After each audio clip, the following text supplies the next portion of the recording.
All right, we're going to look at graphing piecewise functions. This is from page 21 and 22 of the workbook.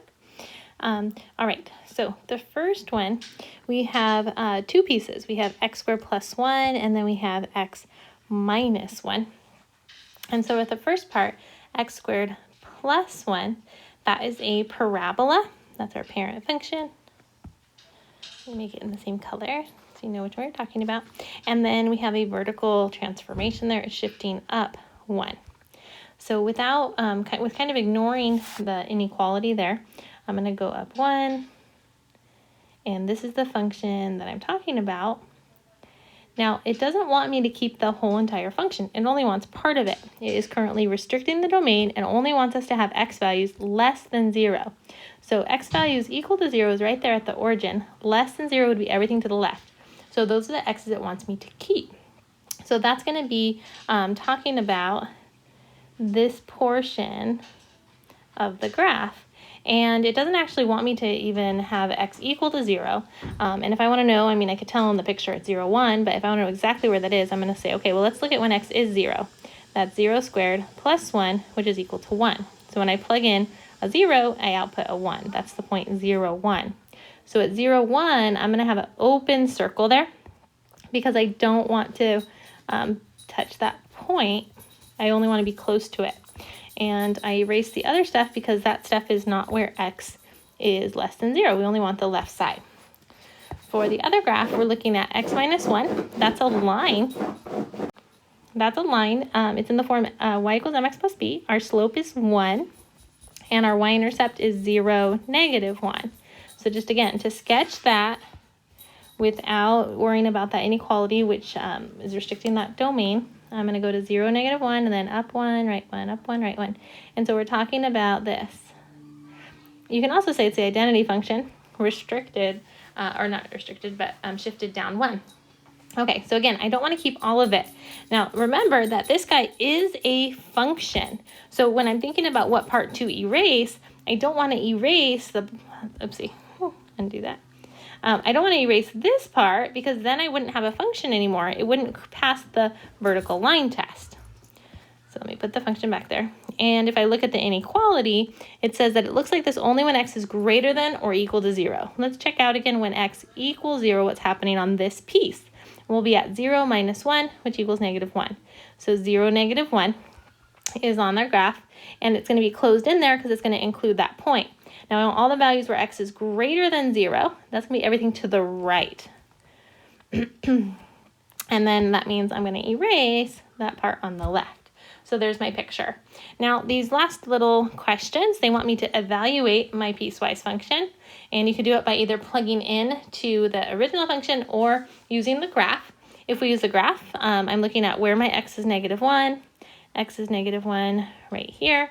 So I'm going to go up and see what y value that's at. That's at 2. So that's going to be equal to 2.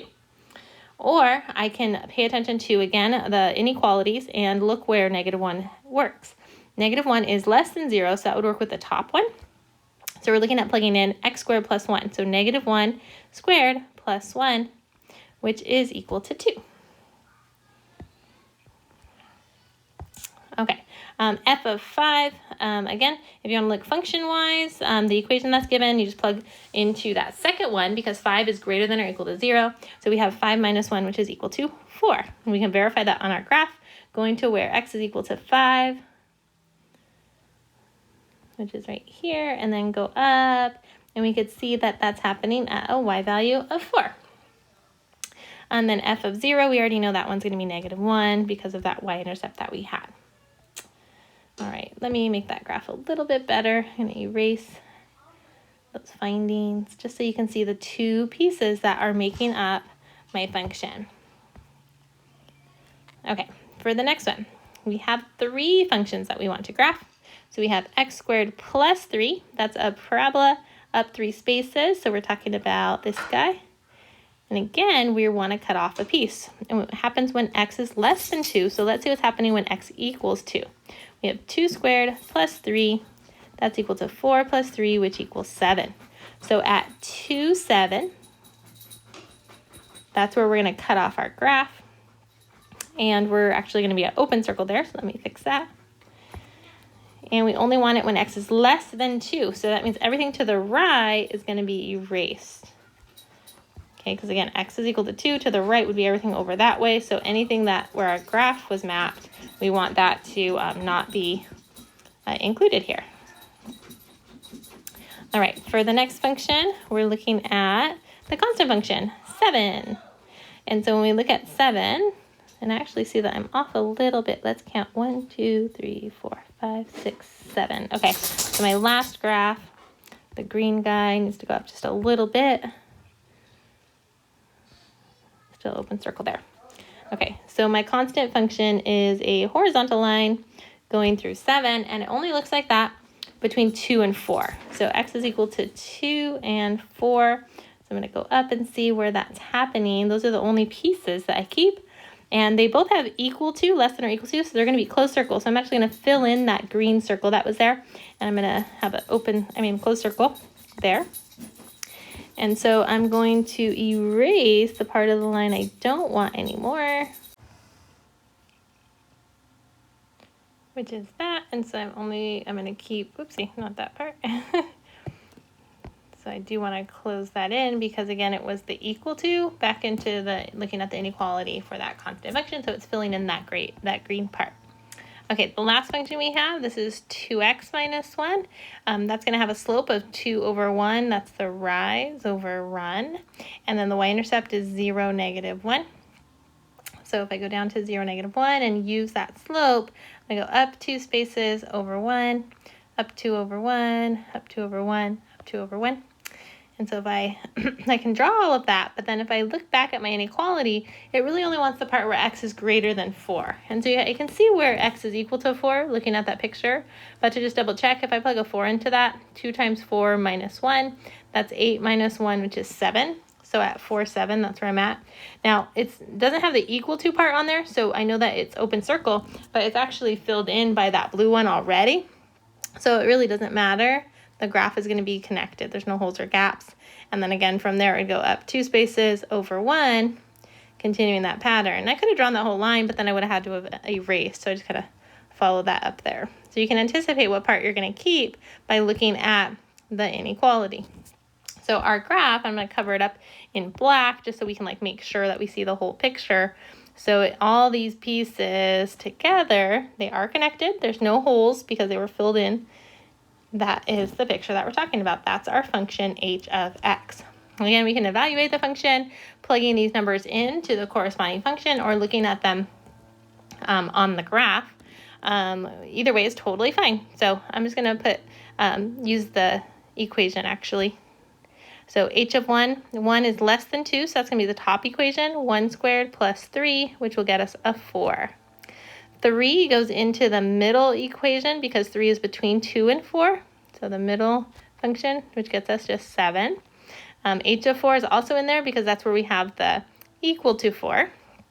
And then 5 is greater than 4, so we're going to do that last function. So we'll do 2 times 5 minus 1, which is 10 minus 1, which gets you 9. And again, you could verify those are the same places we would touch on our graph. All right, number 3 just wants us to graph the functions. So we're looking at linear functions for both of them. We don't have to evaluate anything like we did on the last one. So looking at this, it's m equal to 1/2, and our y-intercept is going to be 0, 1. So I'm going to go to 0, 1, and then I'll go up 1 space over 2, up 1 space over 2, and you can see that line that's forming. Now I only want this when my x is less than 2. So I can identify what's happening when x equals 2. That's 1/2 of 2 plus 1. Half of 2 is 1 plus 1 gets 2. So the point I'm talking about, I inputted a 2 and I outputted 2. So I'm at 2, 2, which you can see on the graph is right there. Now it does have strictly less than, so it's going to be an open circle there.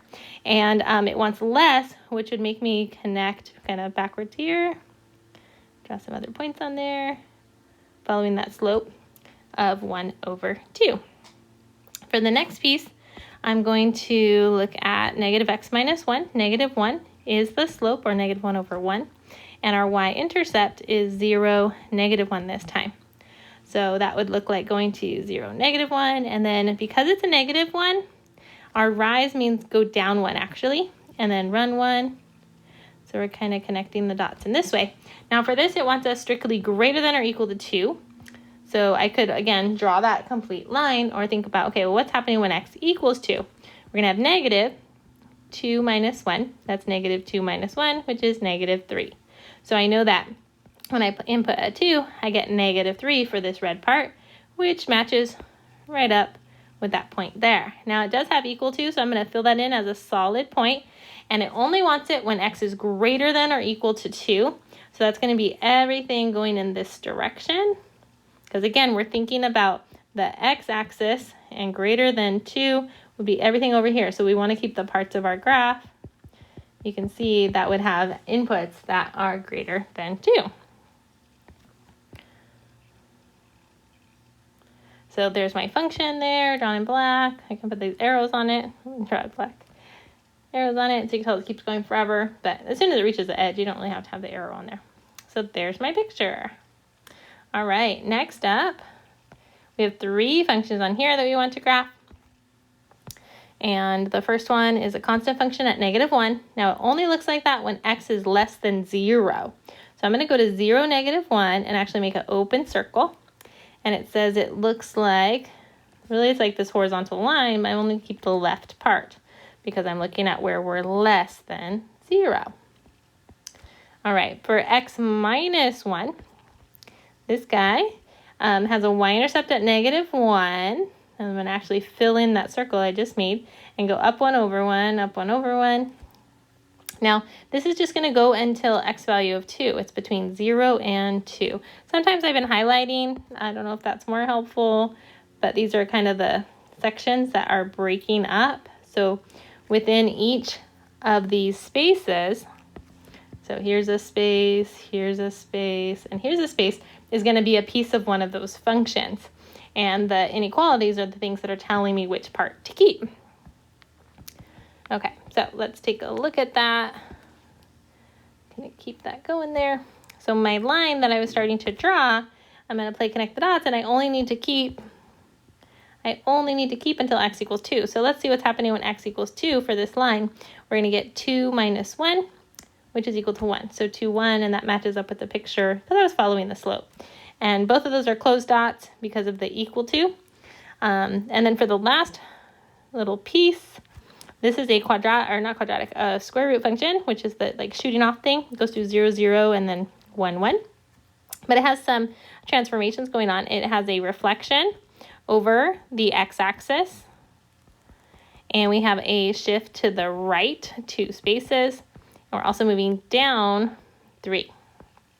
So if I take the main point, which is normally at 0, 0, I'm going to move it to, like normally, I'm going to sketch it. It's doing that. So I'm going to be reflected downward now. So I'm going to have that part going on. But I also have that point is moving to the right 2 spaces and then down 3. So that puts that starting point here instead. And then again, I have that point and it's just shooting off like that. So let me do some erasing here, what I just came up with.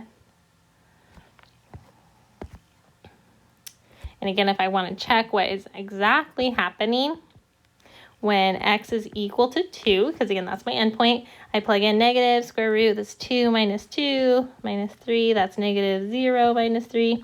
We're going to get negative 3. So 2 gets out a negative 3, which is where that point is. And it's going to be an open circle because it doesn't have the equal to in that inequality. And again, it's going to be everything going to the right. So I'm going to kind of fill in my graph here.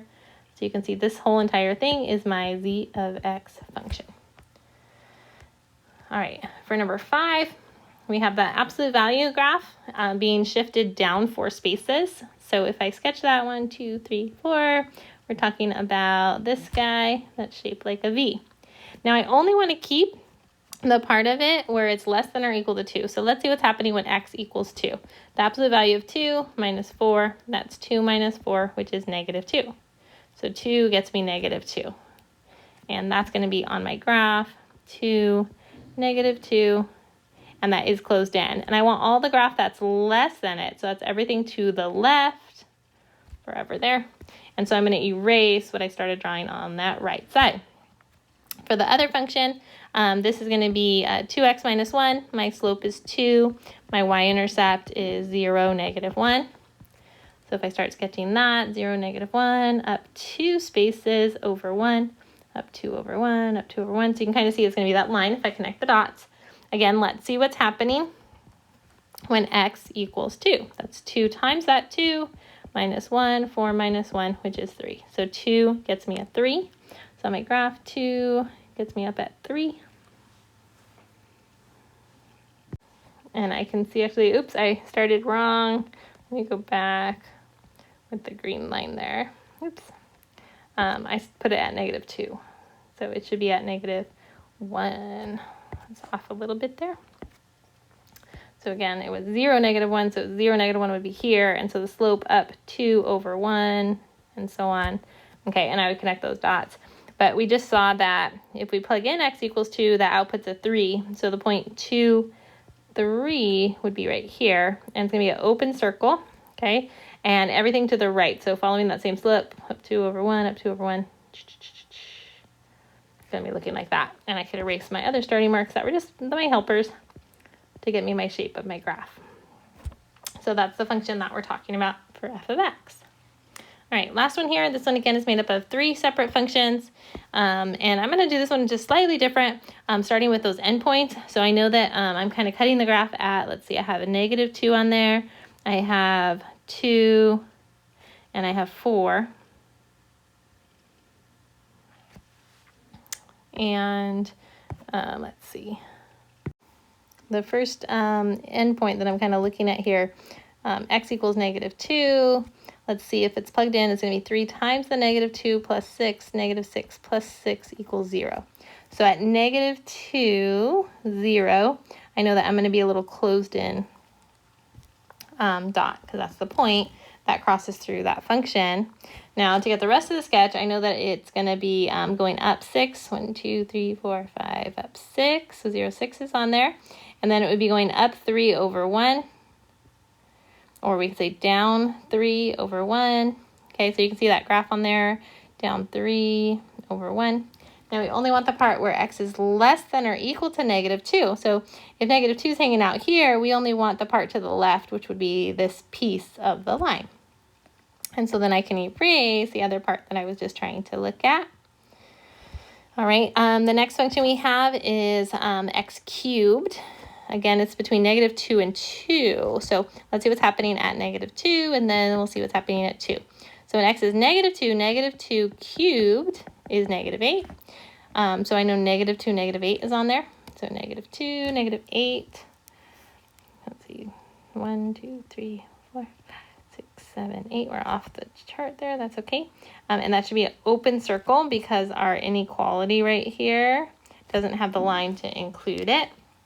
And then when x is 2, that's 2 to the third, which is 8. So at positive 2, I'm up at 8. And that's a closed in circle because that one does have the equal to. And I know that the x cubed function goes through 0, 0. There's no shifting or anything. 1, 1, and negative 1, negative 1. And so we have that going on in the middle section. And then lastly, we have our square root function. And it's looking at greater than 4. So all of a sudden we're skipping to 4. So let's see what's happening when x equals 4. Well, the square root of 4 is 2. So 4, 2 is on the graph, which would be right here. And it's going to be an open circle. And it's the square root function, which it starts at 0, 0, and then kind of 0, 0, and then shoots off that way. But we only want the part where x is greater than 4. So if I undo that, we really only want this little part. So it goes up 1, right 1, and then it shoots off. So this is the function we're talking about. So hope that was helpful.